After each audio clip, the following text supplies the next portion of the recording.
Voilà, nous nous retrouvons pour un live concernant la présentation des visuels. Je pense que c'est quelque chose qui pourra vous être utile. Nous sommes donc très contents de vous retrouver ce mercredi 11 novembre à 18h30. J'espère que vous aurez pu être nombreux à ce rendez-vous, sachant que voilà, tout le monde a un petit peu des difficultés pour être présent à cette heure-ci, mais vous pourrez toujours le revoir ultérieurement. Ce qui est intéressant néanmoins, c'est de pouvoir partager, être en direct avec vous et pouvoir répondre à vos questions.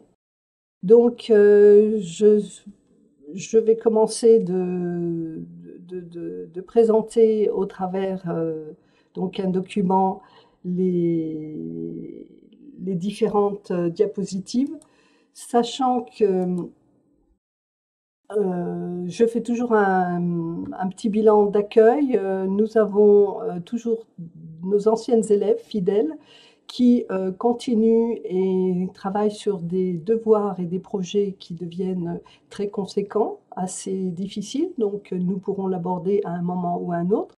Mais nous pensons aussi beaucoup à tous nos nouveaux arrivants, nouvelles arrivantes, puisque nous avons beaucoup de personnes, des femmes, des jeunes filles qui travaillent sur notre formation. Nous avons des niveaux qui sont assez différents, mais ce n'est pas grave. Chacun doit pouvoir s'exprimer et se former. Nous allons partager aussi des travaux, des documents de nos élèves, de nos anciens élèves, mais avec une bonne surprise. Nous avons aussi de nouveaux élèves, nouvelles élèves qui ont déjà un certain talent pour présenter leur travail et je pense qu'il peut être intéressant que nous le partagions. Alors, voilà, je vais commencer avec vous ce partage de notre document, de nos vues, me permet donc d'installer tout cela avec vous. Je vous rappelle également que donc cette classe virtuelle de Créacourt ce mercredi 11 novembre 2019 à 18h30 permettra aussi d'échanger par le biais d'un chat. Donc, si vous avez des questions, vous pourrez toujours les présenter et commencer de les préparer au fur et à mesure. Je ne répondrai peut-être pas tout de suite. Je vais commencer déjà d'entamer le programme. Alors, pour les personnes qui viennent juste de commencer et qui n'ont pas entendu parler de l'espace virtuel, sur Facebook de Créacourt, groupe d'écho, vous pouvez rentrer en contact avec les personnes qui sont déjà dessus, leur demander des conseils, de l'aide parfois. C'est un espace qui vous est réservé. Nous n'y allons pas, nous n'intervenons pas. C'est juste un espace comme un forum entre vous. Donc nous le rappelons. Et nous allons commencer par la présentation de notre programme. Alors le programme de notre classe virtuelle, c'est bien sûr de vous accueillir, d'avoir quelques conseils, des bonnes pratiques, non pas tome par tome, puisque nous verrons plutôt par le biais des devoirs. Là, il y a une dédicace particulière pour des fidèles qui sont toujours présents. Monique, Martine, Séverine, Delphine, elles se reconnaîtront. Je vois que derrière le chat, il y a Olivier Vaiti qui est avec nous, qui nous propose aussi du très bon travail régulièrement. Il y a quelque temps que je n'ai pas eu de retour de devoir, mais je serai contente d'avoir des nouvelles. Alors, bien sûr,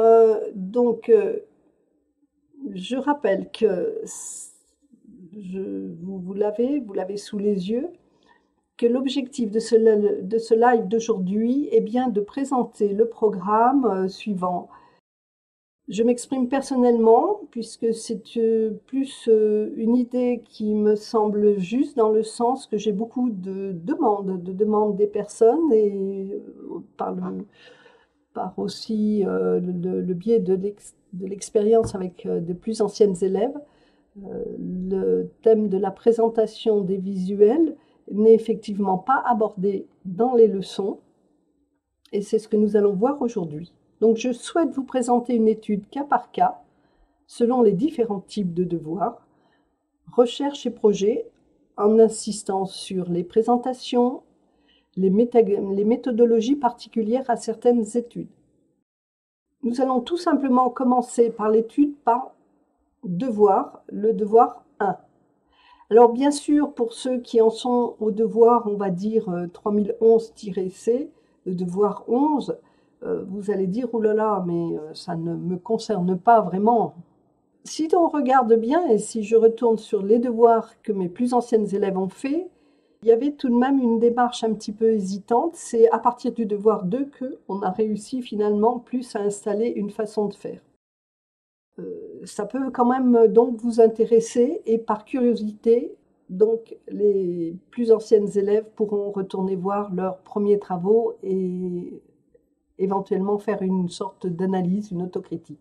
Ceci dit, il est clair qu'au fil de la formation et des exercices et différents devoirs et partage de travail, il y a une amélioration qui est très nette. Et en général, une fois que le principe est acquis, tout roule, tout va bien, tout roule tout seul. Donc c'est pour ça que j'insiste sur les premiers devoirs, de quoi il s'agit, pourquoi nous commençons comme cela et pourquoi les présenter, pourquoi faire des beaux documents. Alors, vous voyez la méthode. Il s'agit bien de découvrir par soi-même en procédant à des recherches et faire découvrir aux autres, aux professeurs, à ses clients, à ses pairs de manière explicite, facile à lire, facile d'accès pour tous. Alors, découvrir par soi-même, c'est pour ça que le devoir 1 est une approche qui demande de se renseigner sur l'univers du design d'intérieur, de la décoration, voire même de l'architecture, puisque l'architecture reste très liée à l'architecture d'intérieur, le design d'espace. Là, c'est une petite nuance. Pourquoi on ne parle pas d'architecte d'intérieur? Cela sera sans doute l'objet d'un autre live. Il s'agit d'un principe de reconnaissance qui se fait soit en passant par certaines écoles, très peu en France, ou par une reconnaissance par la pratique dans le milieu de l'architecture d'intérieur. Là, nous allons plutôt s'intéresser au fait qu'il est intéressant donc de se baigner et d'être en permanence curieux de l'univers du design. Alors, le devoir 1, vous le connaissez bien, c'était d'abord en se renseignant sur ce qui se passe autour de soi, en allant à la découverte de designers déjà connus et qui font parler d'eux. Leurs noms reviennent régulièrement, ce qu'ils proposent vous plaît, donc vous nous les faites découvrir en proposant un lien. Après, il y a cette fameuse approche des designers du début du XXe siècle qui sont quelque part les précurseurs de tout ce qui va se passer avec l'ouverture de nouvelles écoles, nouvelles façons de penser, d'analyser. C'est bien sûr l'école du Bauhaus, dont toutes les écoles d'architecture dans leur enseignement s'inspirent et s'inspirent encore. Et c'est pour cela aussi que le design tel que nous le voyons à un niveau quasiment mondial, avec ses évolutions, est tel qu'il est aujourd'hui. Alors, ce devoir 1, les avantages on va dire, de présenter de manière agréable et facile à lire, à les rendre séduisants, c'est pour le plaisir, c'est pour les rendre donc plus lisibles. Les avantages, rendre attractives ces présentations pour rendre l'accès à l'information facile, nous l'avons déjà cité, donner du plaisir en rendant la présentation agréable et rapide à comprendre. prendre plaisir à construire ces présentations en composant ces documents. Voici 3 motifs importants. Il ne s'agit pas de rendre et de produire des documents tels que le sont les documents administratifs, tels des contrats de travail, tels, on va dire, des actes juridiques, tels que des documents, des notices de fonctionnement qui font 20 pages dans toutes les langues. Il s'agit de communiquer de la manière la plus agréable, mais surtout aussi pour que ce soit une information rapide, directe. Non seulement donc il est important que vous fassiez des recherches, mais il est important que vous sachiez les présenter. Pourquoi?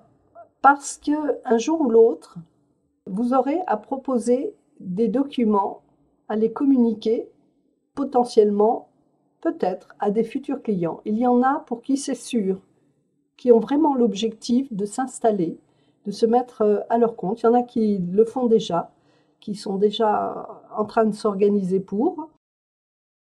L'intérêt de rendre attractifs les présentations, c'est bien en utilisant une certaine technique comment dire, qui facilite la lecture, c'est aussi convaincre et conquérir un client. Enfin, conquérir, peut-être que le mot est exagéré et abusif, mais sérieusement, c'est déjà lui faire ressentir des ambiances, une atmosphère, déjà au travers de vos présentations. Alors, nous allons passer à la page suivante. Donc, j'ai un petit peu déjà entamé sur le thème, donc nous l'avons déjà entrevu. Il s'agit de composer ces planches. Alors, petit rappel, la composition s'applique à de nombreux domaines.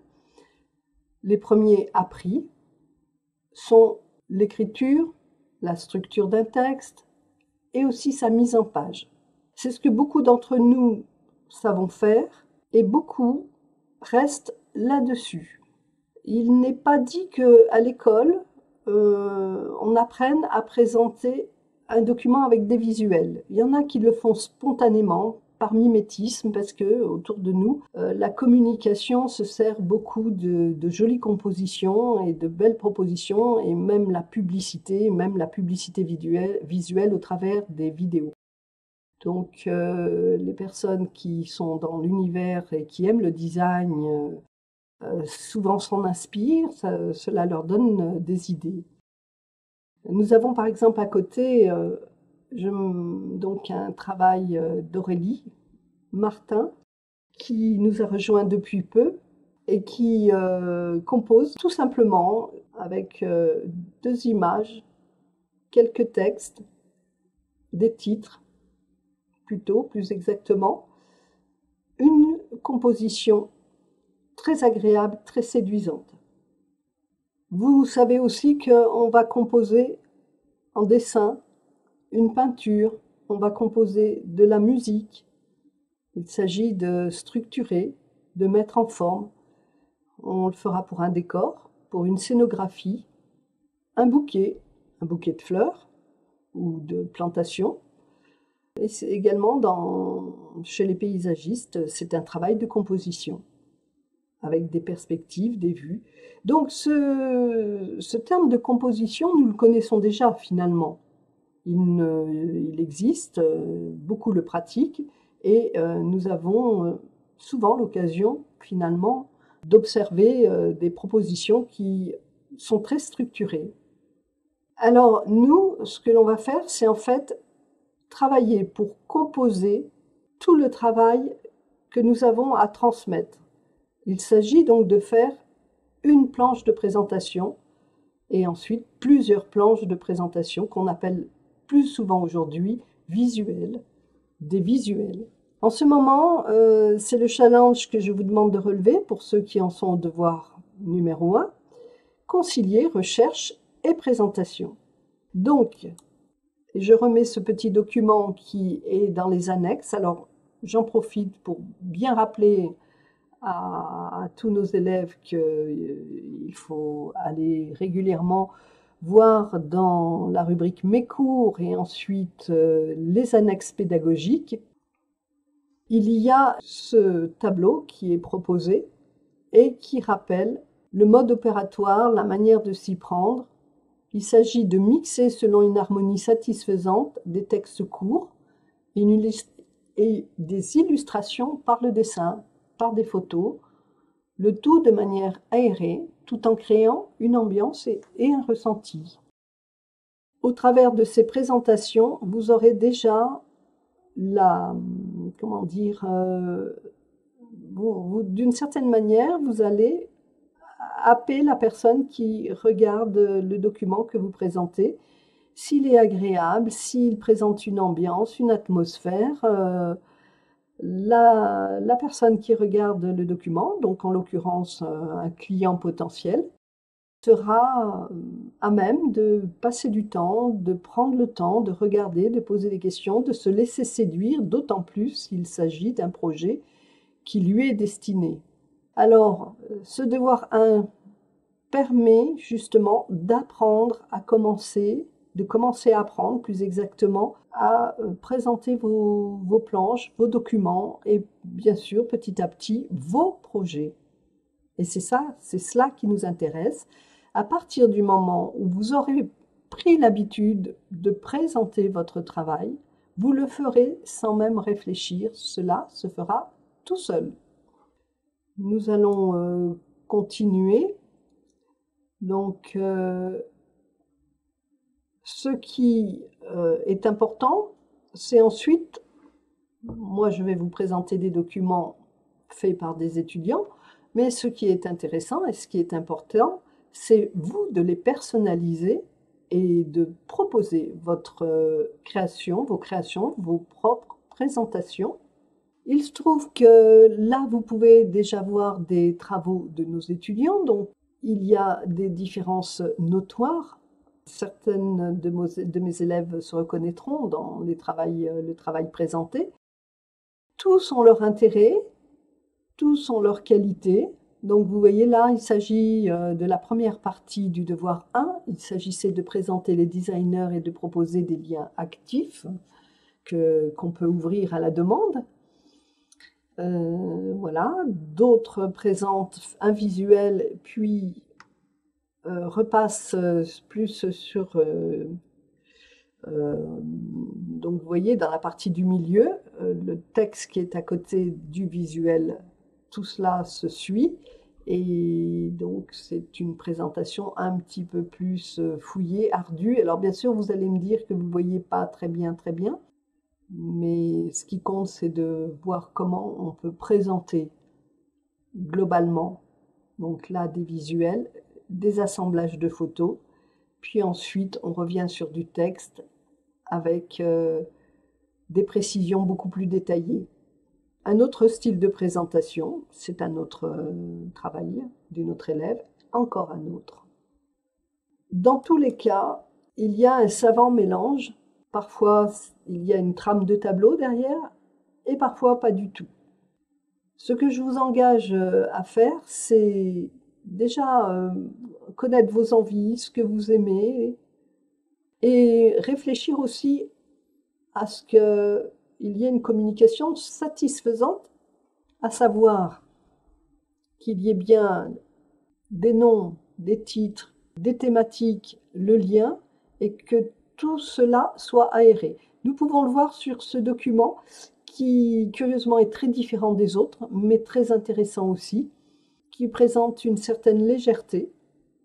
C'est un choix. Il y en a qui souhaitent rentrer plus dans le sujet et le partager, d'autres qui, comme était fait la demande, ne citent que le minimum, avec un lien qui permet d'accéder au site des designers qui sont proposés à découvrir. On s'apercevra que certains ont plus succès que d'autres et reviennent souvent. Je rappelle que l'idée, c'était pas de présenter forcément que des architectes qui sont aussi designers. Ça peut être aussi des designers qui font essentiellement un travail de design d'intérieur et de décoration. L'idée, c'était de découvrir qu'ils avaient plusieurs facettes. Voilà. Ensuite, vous savez que donc je vous demandais un travail sur les architectes du début du XXe siècle. Eux, ils n'ont pas de site, ça n'existait pas. Donc c'est intéressant pour nos designers très contemporains de pouvoir prospecter et voir ce qu'ils peuvent faire dans le monde entier pour certains. Maintenant, il y a des sites qui sont beaucoup plus modestes, de designers moins connus. On verra dans le devoir 3, d'ailleurs. Je vous demande justement de nous faire découvrir des sites pour leur présentation. Et il s'agit souvent de designers un petit peu plus, des designers d'intérieur, architectes d'intérieur, décorateurs qui sont dans nos régions, dans nos villes. Et donc, cela permet de rétablir une réalité et de vous remettre en phase par rapport à votre vécu, à ce qui vous préoccupe.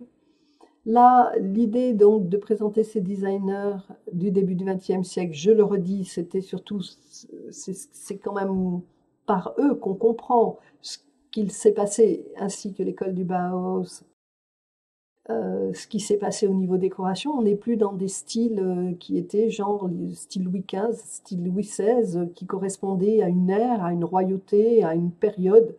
Là, c'est pratiquement un travail individuel que chaque designer, décorateur propose.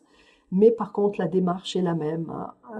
Il s'agit bien, en fait, de prospecter son environnement, l'envie d'un client, ses envies, et de proposer des pièces de mobilier, des décorations qui sont pratiquement personnalisées, personnalisables et surtout accessibles de plus en plus à tous les clients qui s'intéressent à aménager leur intérieur. Je propose qu'on analyse ces deux documents, donc un relativement récent que j'ai reçu il n'y a pas longtemps, donc c'est celui de Geneviève, qui paraît sur le moment un petit peu austère, mais en regardant bien dans le détail, donc je le mettrai sans doute dans les annexes, vous pourrez le voir mieux.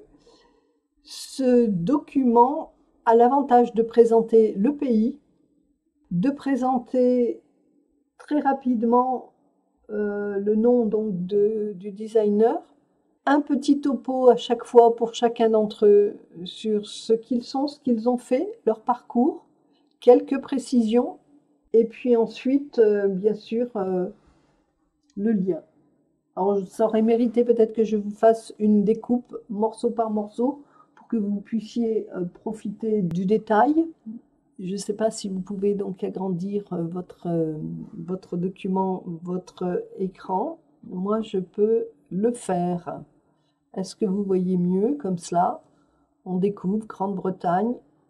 C'est Charles Rennie Mackintosh, qui est un artiste britannique, bien sûr, qui était architecte, je ne sais pas si c'est cité, qui a participé à une certaine période, qui a participé d'une certaine manière à l'art nouveau d'un style anglo-saxon, mais qui finalement, comme les 4 autres qui sont présentés ici, ouvre les portes d'un certain modernisme, une ère du modernisme, de la simplification, de l'épurement des formes, pour notre plus grand bonheur, puisque c'est de plus en plus tout de même ce que nous recherchons, nous apprécions, l'espace, la fluidité, un apaisement, une simplicité. Donc on voit l'illustration de l'école d'architecture créée par Charles Rennie Mackintosh, sa fameuse chaise de la Hill House qu'on trouve, et puis une image du salon de thé. Voilà, et pour chacun des autres architectes, on retrouve la même chose, le pays. Bon, c'est pas obligé que ce soit mis de manière autant ostentatoire, mais c'est aussi intéressant. Leur nom, voilà, la date de leur exercice. Ça a l'avantage d'être découpé comme ça pour chacun d'entre eux d'une manière un petit peu systématique. Alors effectivement, on peut observer que par rapport au tableau qui était demandé, on peut s'apercevoir qu'il est différent. Celui de droite correspond plus à ce qui était demandé. On proposait de pouvoir organiser ce travail dans des cases. C'était bon pour vous faciliter la tâche. Il y en a qui prennent le dessus et décident de faire un petit peu autrement. Ce n'est pas grave. Ce qui compte surtout, c'est que votre travail soit très structuré, très organisé. Nous sommes dans des métiers de création, de créativité, que ce soit l'architecture, le design, design d'intérieur, design d'espace, design de mobilier. Nous sommes dans des métiers de création, mais qui naviguent avec toujours l'esprit de structurer, organiser, construire, agencer de manière assez rigoureuse, même si ensuite le ressenti ne permet pas de voir immédiatement cette structuration. Donc ce travail permet aussi de donner ces bonnes habitudes de rigueur, de structuration, de présentation. Pour ce travail de composition, donc tel que l'énoncé le demandait, avec des colonnes qui présentent, je le rappelle, parce que certaines personnes, certains élèves ne le comprennent pas tout à fait, c'est qu'il faut faire en sorte que cela puisse tenir sur une seule page, comme ce serait un travail pour une affiche ou pour une petite tablette, vous savez, qu'on met à l'entrée des salles, des musées, qui explique finalement ce qu'on va découvrir à l'intérieur, donc qui pourrait tenir sur un petit panneau. Alors, pour arriver à bien faire ce travail, qui d'ailleurs au passage peut être aussi sous forme de fiche, qu'on prend avant d'entrer dans une salle de musée, pour le composer et pour arriver à faire ce travail minutieux, difficile, où les écritures doivent être suffisamment réduites pour avoir suffisamment de texte, avec les illustrations demandées, le mieux, c'est de partir sur un format A3 dès le départ. Vous choisissez dans vos fichiers, dans votre ordinateur, le format A3 tout de suite, avec une mise en page où vous diminuez le maximum les bordures. En poussant les curseurs, vous pouvez même complètement faire disparaître les bordures. C'est intéressant pour ceux qui ont la possibilité de glisser une sorte de fond qui peut être une image ou bien un fond de tapisserie, ou bien, voilà, selon la thématique abordée. Il y a des techniques. Alors, pour commencer, une fois que vous avez vous avez choisi votre format A3, et une fois que vous avez choisi de supprimer les marges, vous allez pouvoir commencer d'y placer un tableau. Et pour ceux qui commencent, je suggère déjà d'essayer avec les outils de votre traitement de texte. Le traitement de texte, bien, je n'ai pas fait une copie on va dire, une capture d'écran, mais je vous laisserai voir quand vous aurez le temps.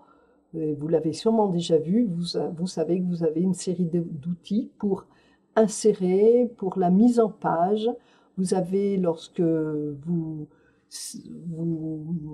rendez sensible une image, un dessin, une photo, quand vous voulez le déplacer, vous capturez en fait cette image pour la placer, et vous savez que vous avez beaucoup d'outils qui permettent d'agir sur la lumière, sur les textures, sur les contrastes, sur aussi la saturation en couleur.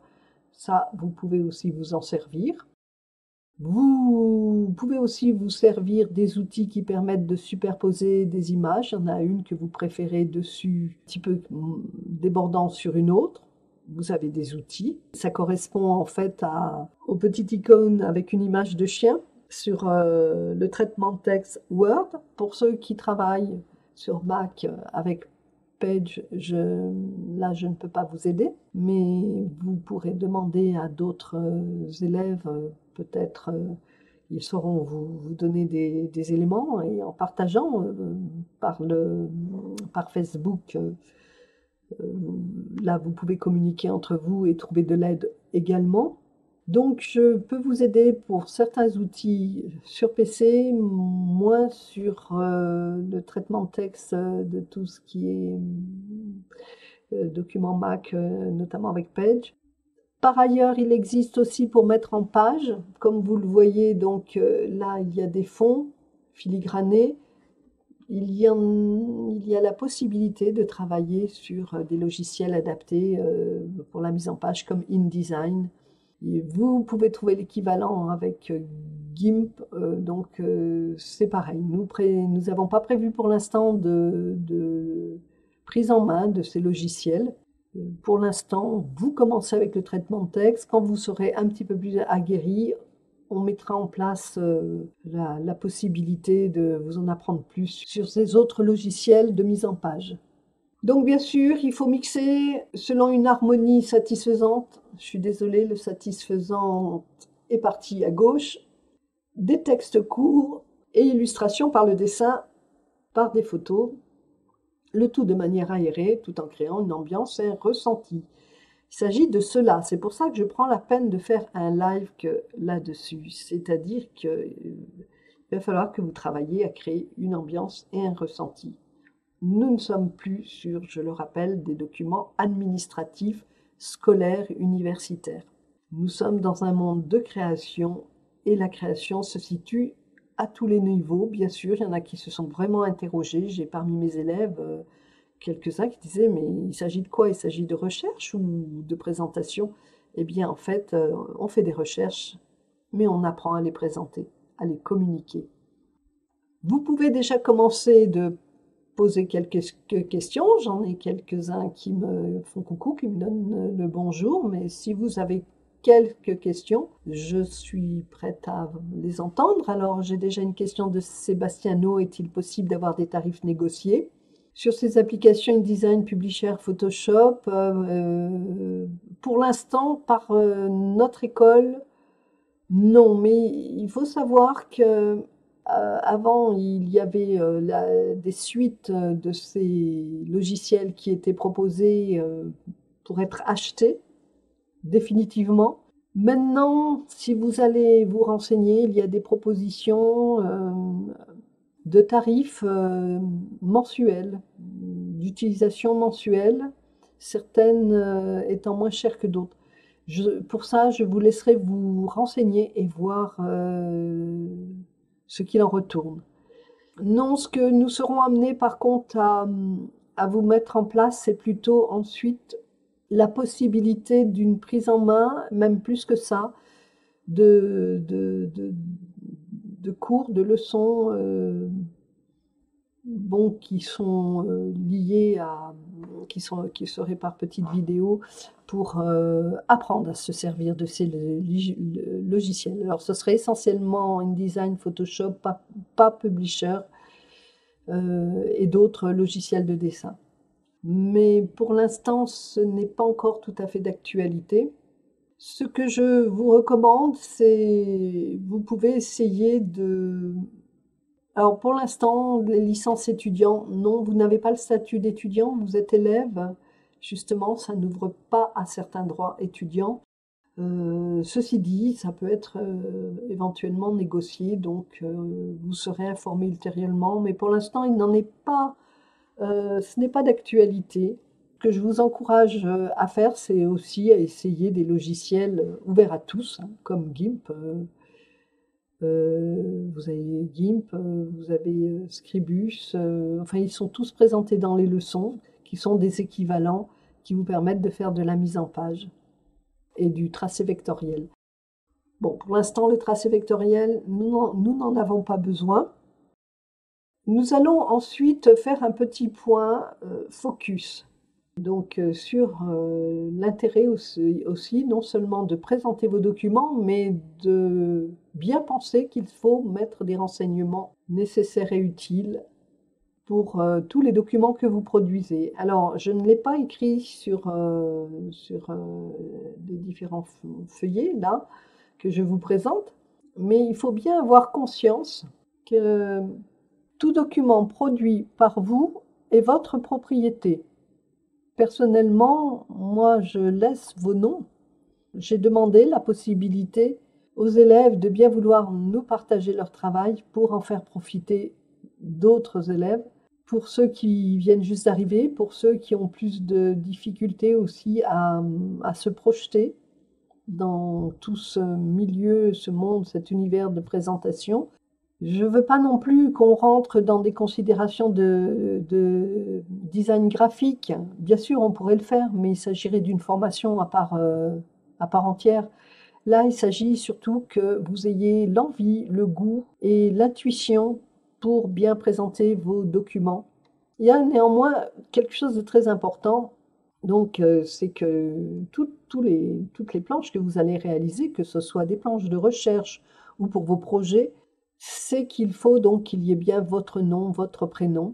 Ultérieurement, nous le verrons après, vous pourrez vous créer une insigne, un logo, une enseigne, mais il faut qu'il y ait déjà, malgré tout, et toujours votre nom, votre prénom. Vous ne les mettrez plus le jour où vous serez extrêmement connu, que vous aurez, comme on disait autrefois, pignon sur rue. C'est vrai que certains designers, il suffit qu'ils mettent leur code, leur logo, et on sait qui c'est, on sait tout de suite de qui il s'agit.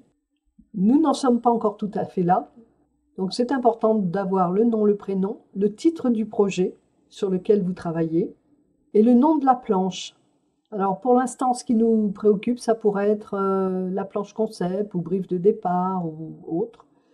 Il faudra mettre aussi le mois et l'année. Le jour, ce n'est pas utile puisqu'on met pas mal de temps à préparer ces dossiers. Donc c'est juste pour avoir une situation, le mois et l'année. Et écrire à court avec votre numéro d'élève et le numéro du devoir. Regardez donc, alors comme je l'écris, ultérieurement, vous verrez pour concevoir votre marque, logo avec vos initiales ou nom d'enseigne. Vous avez un exemple, celui de Maude, qui indique bien donc son nom, pas tout à fait en entier, c'est devenu un petit peu son logo. Ça peut être bien qu'il soit quand même quelque part discrètement. Sur chacune des planches, je précise, sur chacune des planches, chacun des visuels, car si ces visuels disparaissent de la nature, ils resteront ainsi votre propriété. Alors vous voyez le travail de Maude avec une frise, planche 3, tendance et ambiance. On rappelle de quoi il s'agissait, réaménager une pièce de vie principale, en l'occurrence pour ici, et puis créer à court le numéro d'élève et le mois et l'année. C'est un travail qui remontait déjà à l'année dernière, mais nous en avons des plus récents. Donc on va continuer le point focus sur une planche qui me sert de modèle dans les leçons, qui a été fait par un de nos auteurs, Kevin Hellman, qui a participé à tous les chapitres des leçons qui concernent la présentation, le travail au marqueur, la réalisation d'un book et le travail du projet professionnel de fin de formation. Donc, bien sûr, il a partagé avec nous des travaux qu'il avait fait de l'époque où il était étudiant. Donc, c'est quelqu'un que je connais bien et je vous engage à ne pas hésiter à vous inspirer de ce qu'il propose. Donc, vous voyez, là, il propose même un cadre coloré. Donc, bien sûr, c'est peut-être pas évident de le faire avec un traitement de texte. On peut le faire avec des superpositions d'insertion d'images. Bon, pour ceux qui travaillent avec InDesign, c'est d'autant plus facile. Mais vous pouvez déjà commencer de faire de très jolies choses.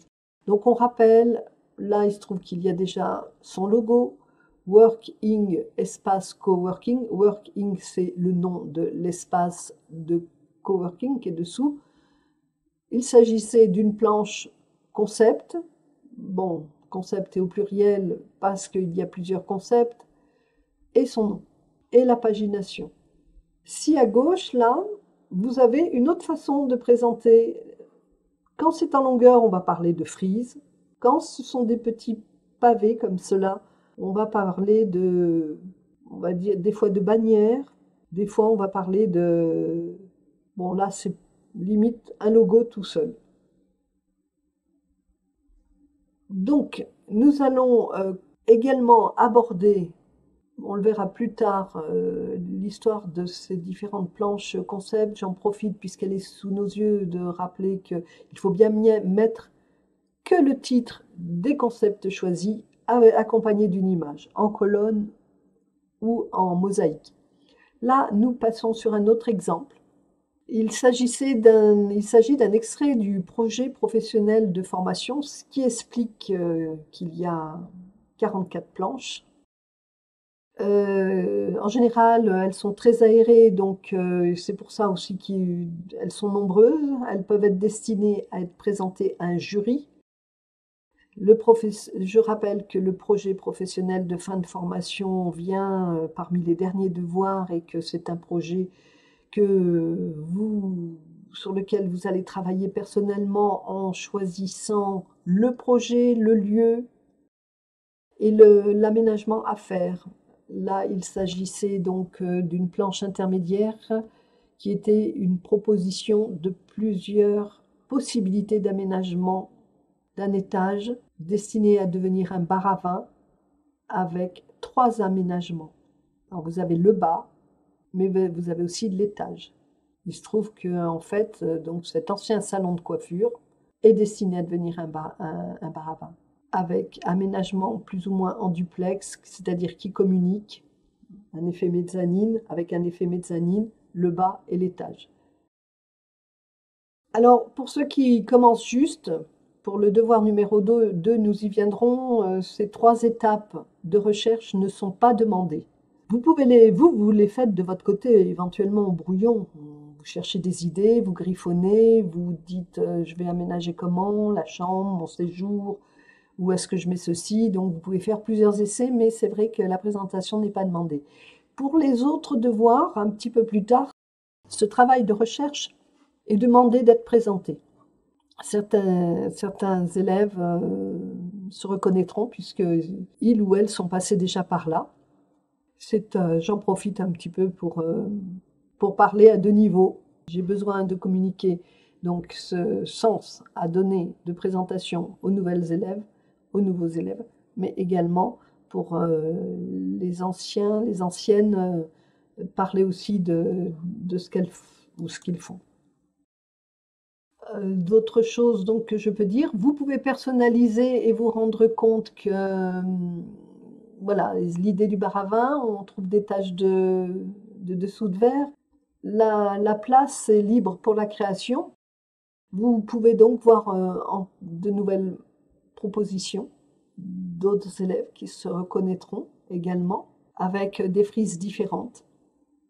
À droite, c'est le travail qui était sorti du MOOC numéro 2, d'un groupe de 3 personnes. On ne peut pas dire élèves, on va dire des MOOCeuses. Sur la droite, on devine leur prénom. Donc, Créacourt, projet mars 2019. Il n'y a pas vraiment de frise là, il y a plutôt le logo qui est repris, le nom, le contexte, le mois. Et dans ce cas-là, l'intitulé de la planche, planche, ambiance et tendance, est plutôt présenté dans une bulle et qui s'harmonise bien avec la présentation des photos et qui forme une sorte de lien. C'est possible aussi. Le titre du projet par lui-même est rappelé dans un rectangle à fond coloré. C'est très agréable aussi. Il y a un petit texte qui rappelle ce qui était demandé, les images, les matériaux.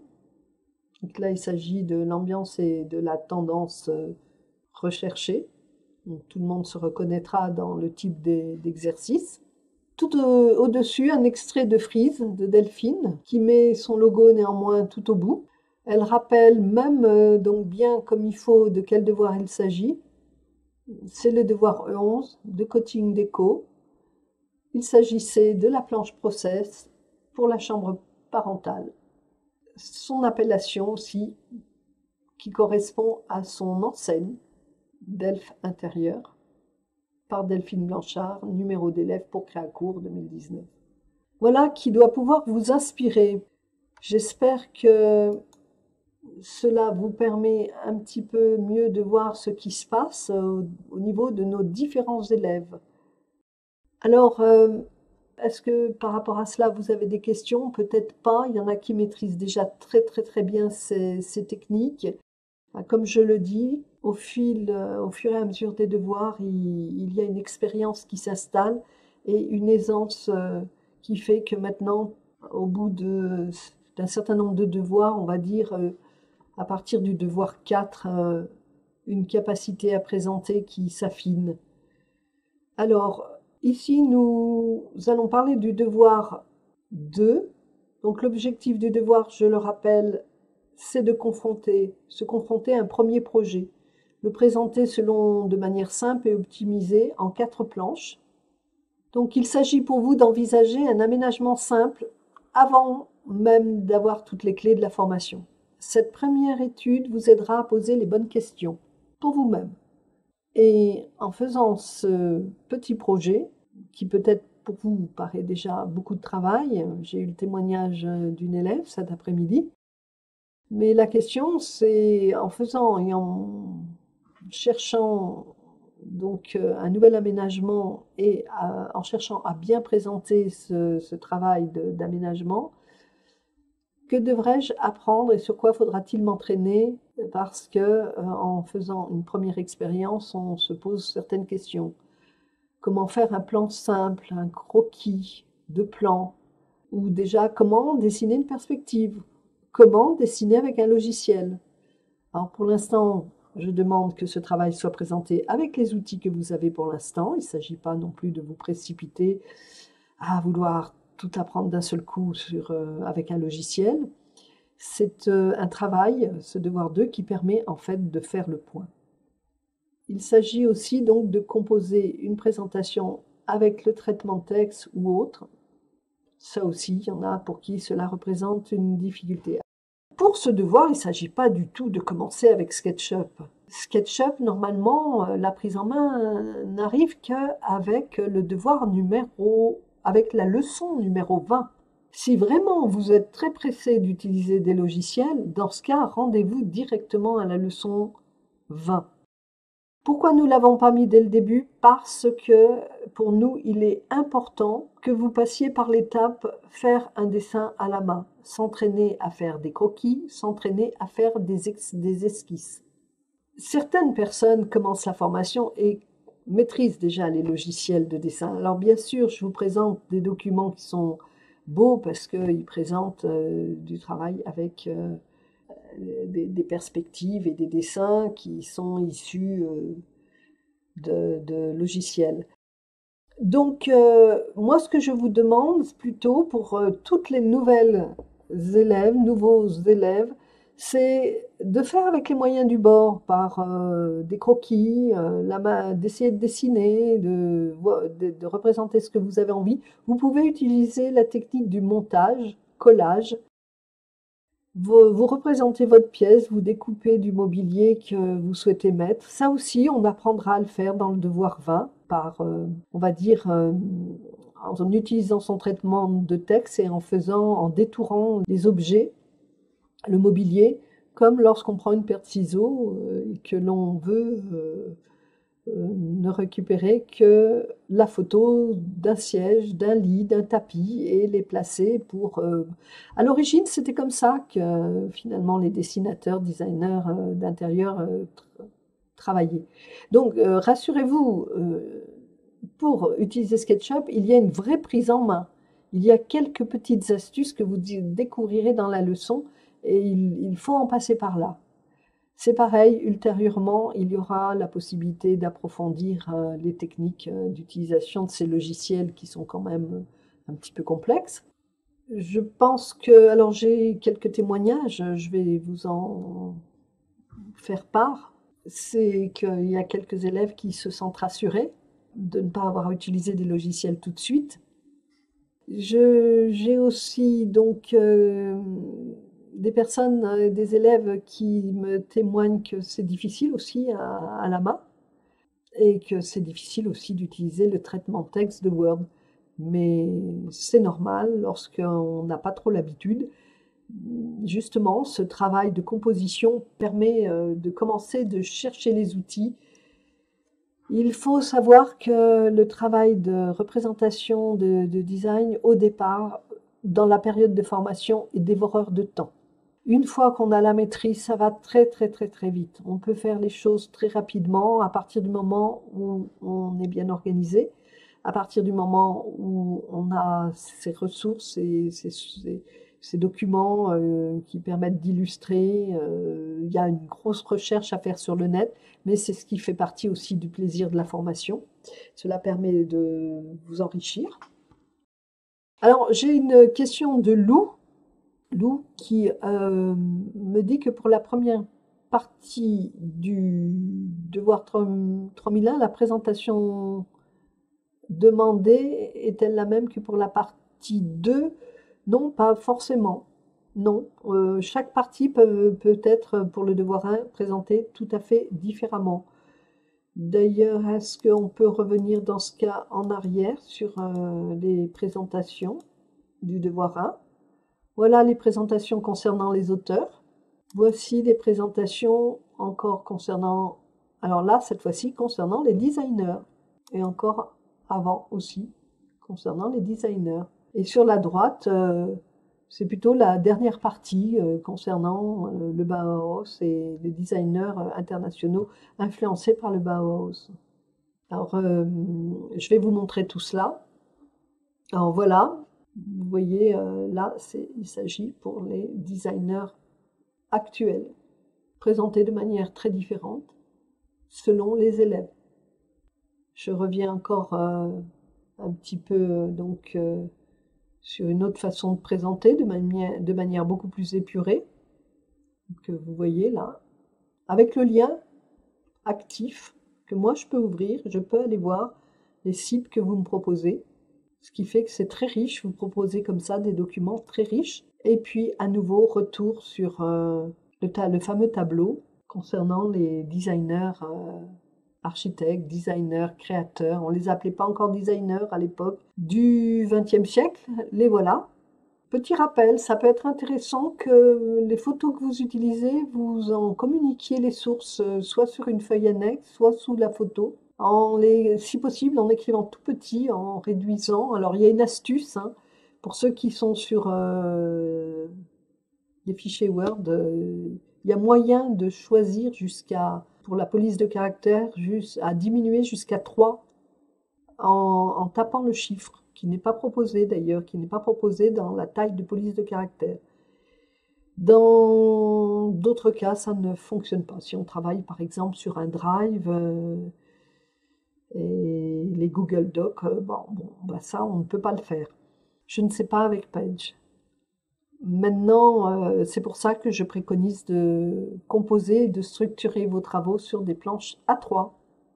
Alors, Olivier Veiti, c'est quoi la différence justement? La différence entre quoi et quoi? Quelle différence entre designer d'espace et designer d'intérieur? Oh, elle est infime. Le designer d'espace va modifier les espaces, parfois structurellement, et aura même besoin de faire appel à un architecte. Le designer d'intérieur va le faire de manière plus subtile. Il pourra remodeler l'intérieur, ne serait-ce que par l'utilisation de la couleur, des textures, des revêtements. Mais en général, les deux peuvent agir sur l'espace, c'est-à-dire que le designer d'intérieur, il fera appel à quelqu'un qui a les compétences et les diplômes requis. Le décorateur d'intérieur, la différence, c'est que lui, il va intervenir sur ce qui apporte alors c'est subtil, mais ce qui apporte et transforme l'ambiance par la disposition des différents éléments qui participent à la décoration, c'est-à-dire le choix des luminaires, le choix des rideaux, le choix des objets décoratifs. Est-ce qu'on procède par accumulation ou est-ce qu'on les met en valeur de manière très, très isolée, très dépouillée? Tout cela est est d'ailleurs abordé dans les tomes 4 et 5. Mais donc il faut savoir qu'un designer d'espace, un designer d'intérieur et un décorateur d'intérieur glissent de l'un à l'autre selon les besoins. Après, bon voilà, il y a une nuance sur les titres comme architecte d'intérieur, c'est plus lié par rapport à l'autorisation de toucher à la structure. Et cela passe par des études dans certaines écoles très limitées. Et cela passe par l'expérience et la reconnaissance par les pairs, par le Conseil des architectes d'intérieur, le Conseil français des architectes d'intérieur, le SFAI.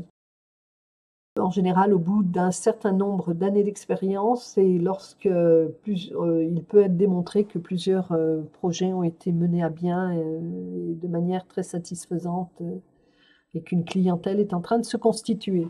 Mais il s'agit, bon, on ne va pas approfondir cet aspect-là. Éventuellement, on l'approfondira pour un autre live ou sur d'autres documents, d'autres informations. Moi, ce que je souhaiterais, c'est que vous vous rendiez compte donc que ces architectes du début du XXe étaient à la fois architectes, designers et décorateurs. Mais avant tout, ils étaient architectes. Architectes qui leur permettaient de construire et qui leur permettaient, justement, c'était un état d'esprit. Ils souhaitaient avoir la main sur, on va dire, aussi bien la construction, l'esthétique extérieure, l'esthétique intérieure. Certains comme Van de Velde et comme Macintosh allaient jusqu'à dessiner les vêtements qu'ils porteraient, que porteraient leurs femmes pour être en harmonie avec l'intérieur. Alors, nous voici sur un document qui fait suite au précédent que nous avons vu il y a un petit moment, qui rappelle la démarche du devoir 2. Donc, il s'agit d'un tome, enfin plutôt d'un devoir de mise en condition, mais l'ensemble des tomes 1 et 2 parle de cette nécessité de connaître l'univers, le monde du design et de la décoration. De toute façon, je vous fais confiance, vous êtes passionné pour ça, je sais que vous vous renseignez, je sais que vous regardez des émissions, que vous êtes toujours à l'affût des nouveautés, de ce qui se passe, de ce qui existe. Et donc, le devoir 1, autant il permettait de s'immerger dans l'univers et le monde actuel de ce milieu-là. Mais par contre, le devoir 2 vous permet de commencer de mettre en place une présentation. Si je relis donc, vous allez acquérir les réflexes de recherche et d'immersion culturelle de renouvellement pour entretenir l'inspiration, la créativité, développer un regard, une sensibilité. Vous avez pu voir aussi au travers du tome 2, donc, et vous avez à la clé les devoirs qui vont venir ultérieurement, la possibilité de transformer, de comprendre les intentions d'un nouveau projet pour soi, pour un client. Et c'est ce qu'on vous demande de faire avec le devoir 2, c'est déjà d'imaginer et de transformer. Donc il s'agit de bien présenter, je le rappelle, pour mieux séduire et convaincre, toujours en ayant le souci d'une composition avant tout, pour une proposition d'immersion, toucher la sensibilité, le ressenti, puis une proposition d'organisation. Nous allons rappeler que pour l'étude 3003-C, qu'il est organisé afin de travailler et de fonctionner. Je rappelle brièvement que le devoir 3 vous demande les conditions la manière d'organiser son activité. Donc, il fait référence au tome 2. Pareil pour le devoir 4. Donc, il s'agit déjà de voir comment s'organiser, avoir son matériel, organiser son espace de travail. Vous aurez aussi à voir la manière dont il faudra faire une analyse du lieu, du client, du ressenti. Et il y a aussi, justement, au niveau présentation, c'est là que je voulais en venir, la façon de présenter un flyer. Vous pouvez voir la présentation donc d'un document d'une de nos élèves, toujours Delphine. Alors là, vous avez un extrait d'un commentaire concernant un site de designer qui pratique en étant moins célèbre peut-être que les grands designers que nous avons vus et qui présentent des qualités. Je demandais les plus, les moins des sites choisis. Donc c'est pareil, ce travail peut être présenté, même si c'est un travail finalement de... À partir du moment où vous savez présenter au devoir numéro 2, c'est intéressant que vous savez aussi le faire pour le numéro 3. Ne jamais oublier que quoi que vous proposez, vous aurez à le présenter. Vous avez donc tout en bas l'image d'un flyer, bien composé, bien proposé. L'idée c'était d'en présenter 3 et d'en retenir un seul. Alors voici donc ce document focus qui est la diapositive 17. Visiter les sites afin d'observer une qualité professionnelle, c'est inspirant. C'est pour ça que on vous demande l'analyse de sites de décorateurs existants. Ça peut vous inspirer de créer un flyer. Là, c'est vraiment un travail personnel. Vous cherchez des idées, vous cherchez des polices de caractère, vous cherchez un logo pour votre nom, pour votre enseigne.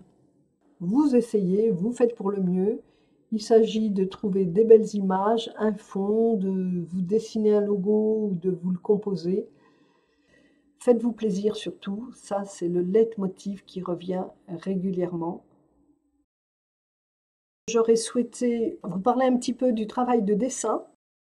Quand vous passez au tome 3 avec les devoirs qui correspondent, faites attention aussi de bien continuer de mettre un nom, un prénom, toujours pareil, soit faire un petit cartouche plus sobre, mais certains élèves se sont fait un vrai plaisir en conservant un cartouche digne de planche de présentation et de visuel pour poser et présenter leur travail de dessin.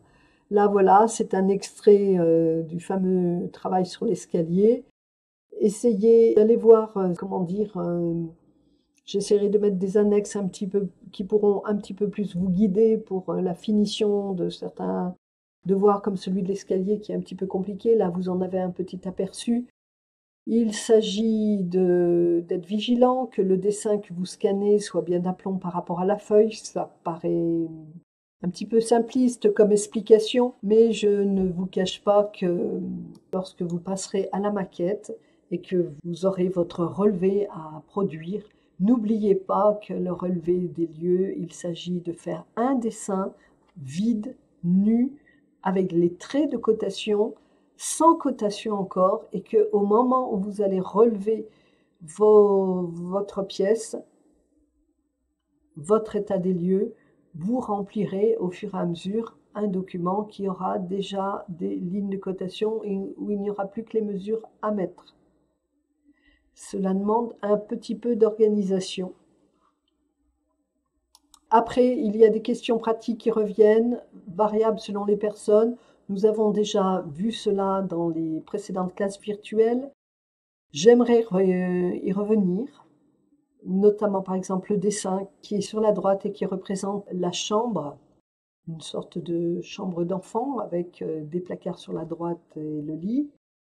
Toute la partie qui concerne le dessin en perspective, il ne faut pas oublier déjà que la présentation de vos documents soit mise en place d'aplomb par rapport à votre feuille, qu'il y ait bien vos noms, qu'il y ait un titre, qu'il y ait éventuellement une échelle, le mois, la date, rappelez votre nom et numéro d'élève.